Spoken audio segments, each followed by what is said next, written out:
The last time a CIA director made a journey like this to Moscow, he was carrying a warning. So what is John Ratcliffe warning about now? America's CIA director has made an extraordinary, unannounced visit to the Russian capital, holding hours of talks with senior Russian intelligence officials. Washington reportedly even asked Ukraine not to strike Moscow or St. Petersburg while Ratcliffe was there. That tells us these discussions mattered, and history makes the timing impossible to ignore. In November 2021, CIA Director William Burns traveled to Moscow after American intelligence detected Russian preparations around Ukraine. He warned Russian officials about the consequences of invading. Months later, Russia launched its full-scale invasion. Now another CIA director has quietly arrived in Moscow at another exceptionally dangerous moment. Russia and Ukraine are exchanging increasingly deep strikes. Germany is investigating explosive drones at a strategically important airport and reportedly suspects Russian intelligence involvement.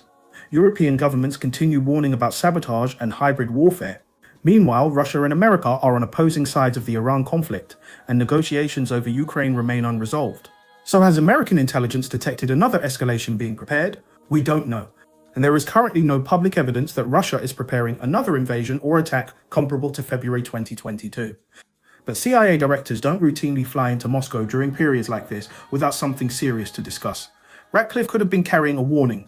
He could have been establishing red lines. The talks could concern Ukraine, Iran, alleged Russian operations inside Europe, nuclear risk, or several crises at once. And there is another possibility. This visit might actually be reassuring. When relations between nuclear powers become dangerously strained, intelligence channels can communicate precisely what conventional diplomacy cannot. Sometimes the purpose of a secret meeting isn't preparing for war, it's preventing one. But that leaves one enormous unanswered question: why now? The last CIA director to make a comparable journey went because Washington believed Russia was preparing something the world needed to worry about. That does not mean history is repeating itself. But it does mean this visit deserves attention, because the mystery is no longer who was aboard that American military aircraft. We know, the head of the CIA.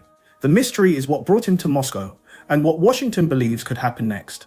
This has been the JR Voice. Stay tuned for more unpacking of global headlines.